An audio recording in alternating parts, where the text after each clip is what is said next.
इंद्र को पुजापे का अहंकार था। अब अहंकारी व्यक्ति को महाराज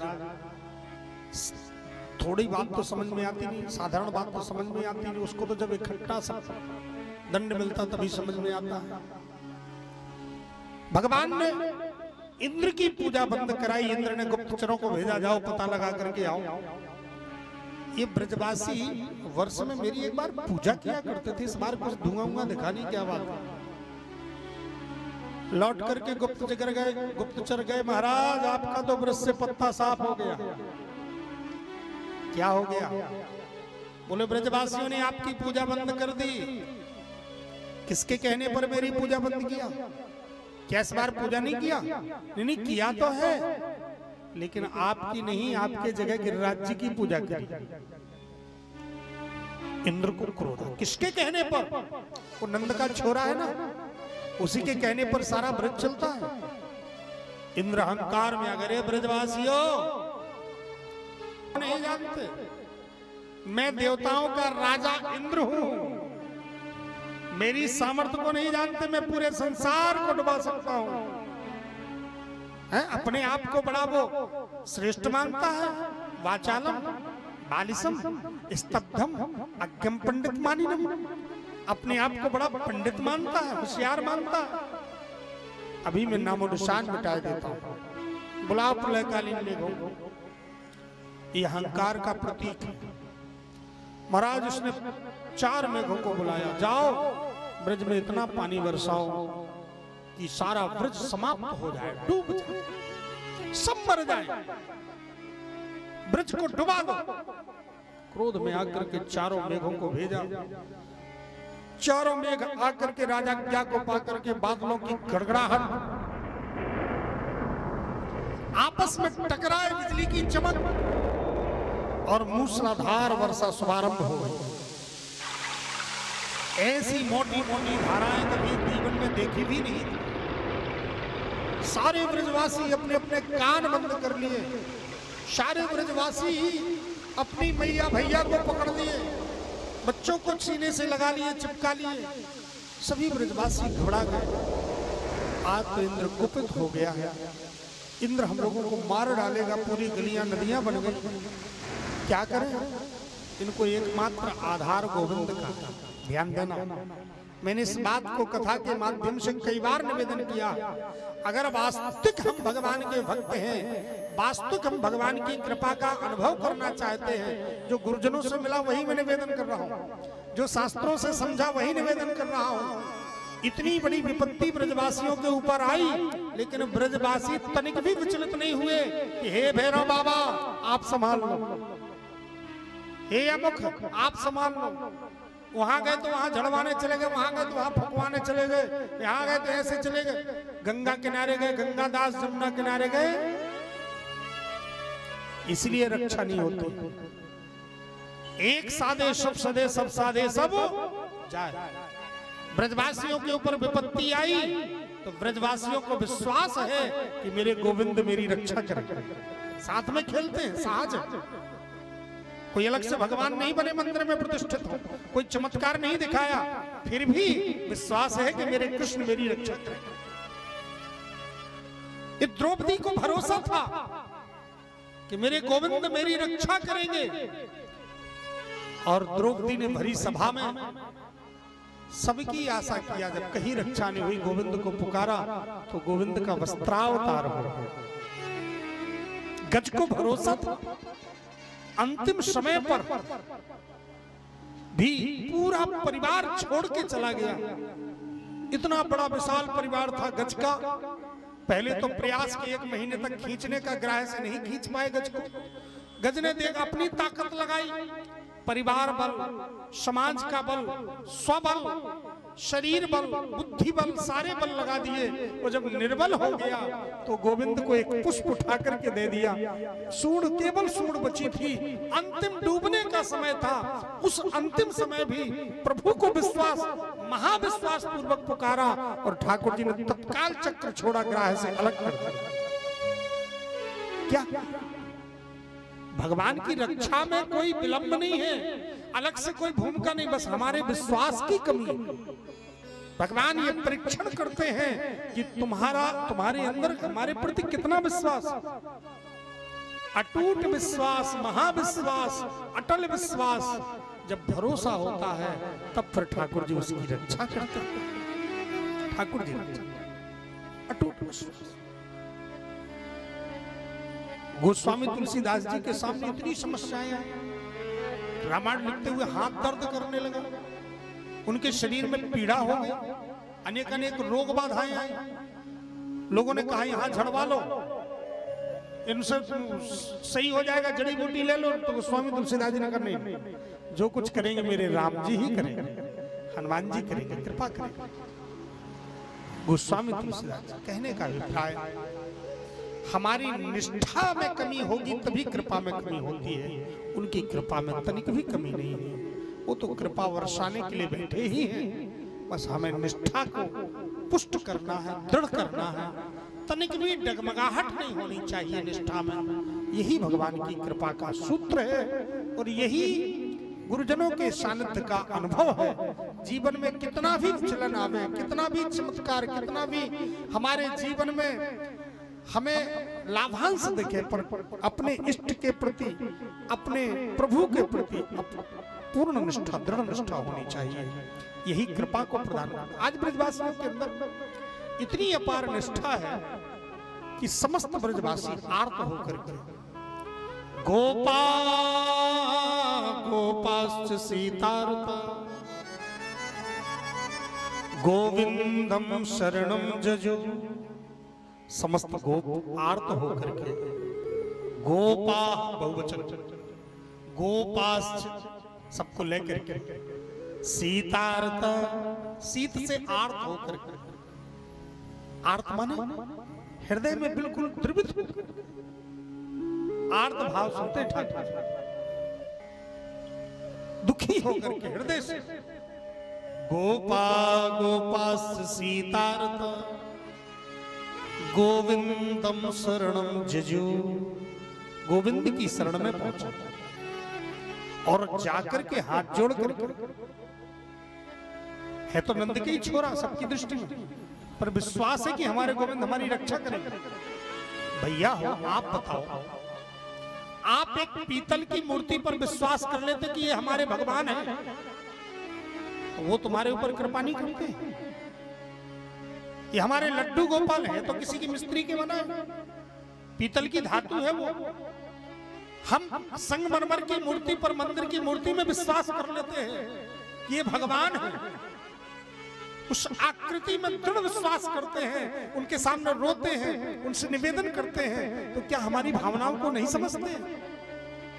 उस संगमरमर नहीं समझता है, वो पीतल नहीं समझता है, कोई मूर्ति नहीं समझती है, बस समझता है तो केवल हमारे हृदय में बैठा हुआ परमात्मा, जो हम आर्त भाव से पुकारते हैं। वो कहीं भी पुकारेंगे तो वो परमात्मा सुन लेगा। अकेले में बैठ कर, तुम एकांत में बैठ के पुकार लो, आर्त भाव से वो सुन लेगा। वो सुनने वाला है। आपकी निष्ठा जहां होगी वहीं वो सुन लेगा। मूर्ति में होगी, मूर्ति को सुन लेगा, पीतल में होगी, पीतल में, मिट्टी की मूर्ति मिट्टी में सुन लेगी।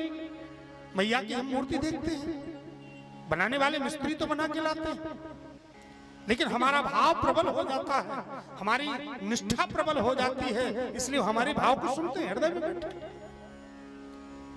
तो जब जड़ वस्तु के अंदर हमारी निष्ठा होती है और वो सुन लेते हैं, तो गुरुजनों के प्रति, माता पिता के प्रति, चेतनात्मक शक्तियों के प्रति अगर निष्ठा होगी तो क्या वो नहीं सुनते हैं, कृपा करते हैं।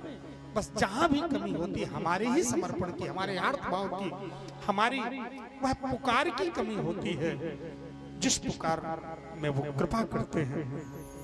इसलिए समस्त गोप ग्वाल पहुंचे हैं, जाकर के गोपा गोपाश्च सीतार्ता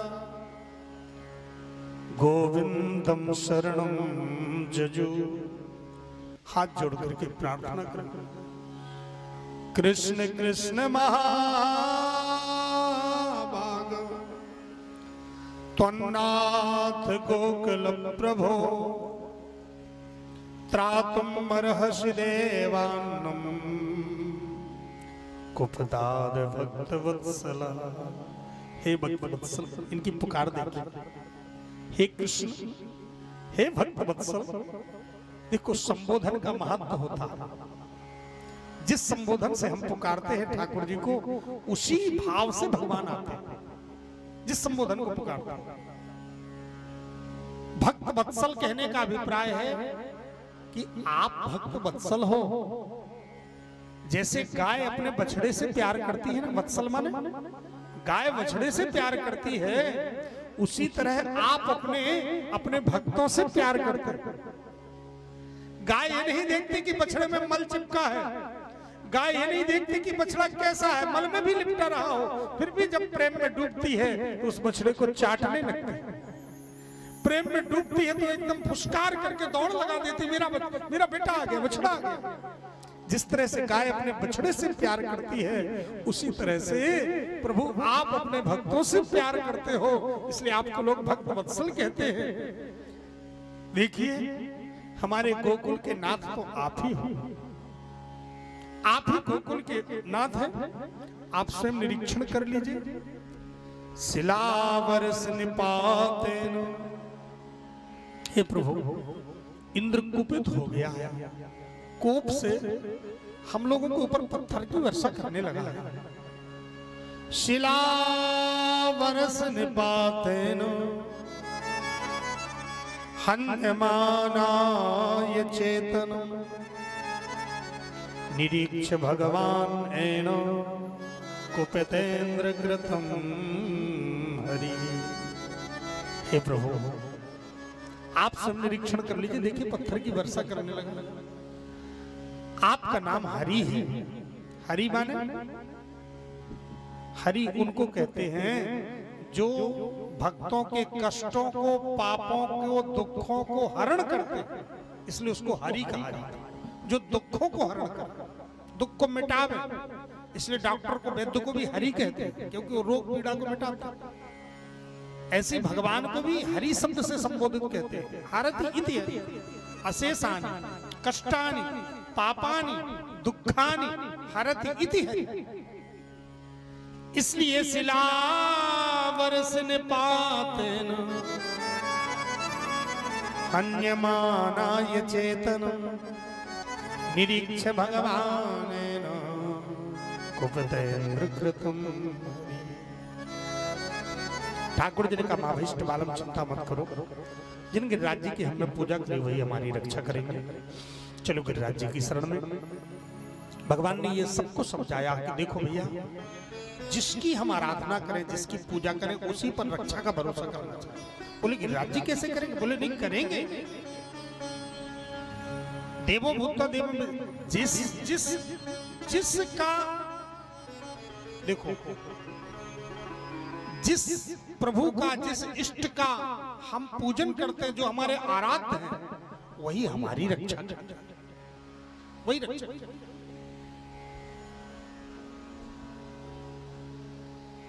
इसलिए मां भैष्ट बालम चिंता मत करो। और 7 कोस के गिरिराज पर्वत को भगवान ने अपनी सबसे छोटी कनिष्ठ का उंगली पर, 7 वर्ष के हैं कन्हैया, 7 कोस का गिरिराज पर्वत ऐसे उठा लिया जैसे कोई छोटा सा बच्चा बरसाती छाते को उखाड़ देता, बिना प्रयास के, कोई परिश्रम नहीं तो कोई थोड़ा सा पत्थर उठावे कुंडल का, कहीं नाक टेढ़ी हो, कहीं गाल टेढ़ा हो, लगा। लेकिन ठाकुर जी ने बिना प्रयास के बाएं हाथ से उठा के सबसे छोटी कनिष्ठ का उंगली पर धारण। आ जाओ ब्रजवासी, आ जाओ, अपने बच्चों को ले आओ, अपनी मैया को ले आओ, गैया को ले आओ, भैया को ले आओ, सबको लेके आ जाओ।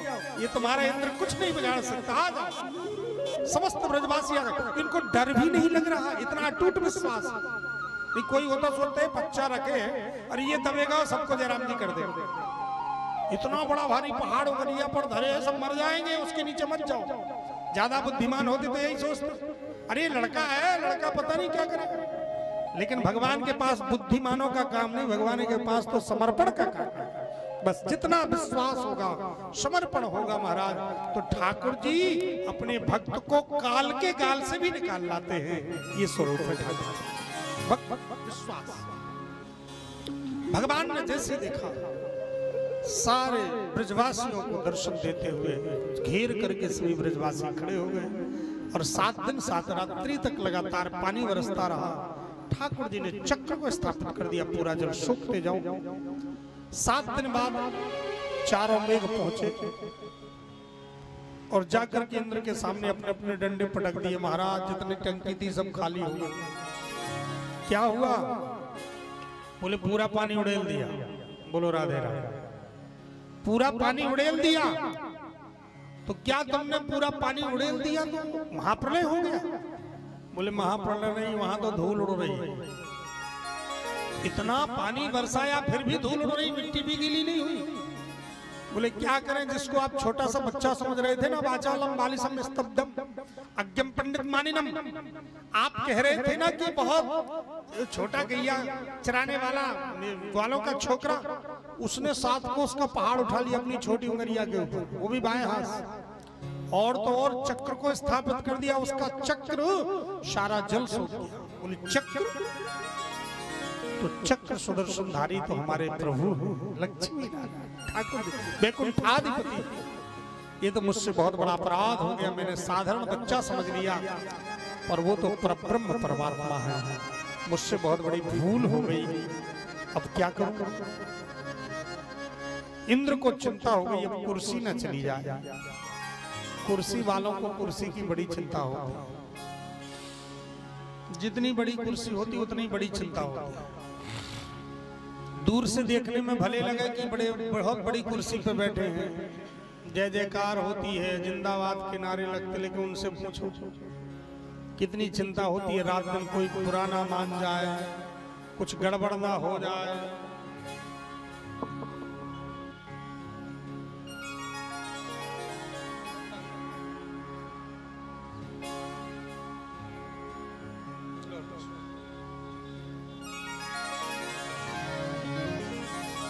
बोली भक्तवत्सल भगवान की, और ताकत से जयकार लगाइए। इतने धीमे से जानते हैं व्रत सबका चल रहा है और फलहार मिल गया होगा ऐसा।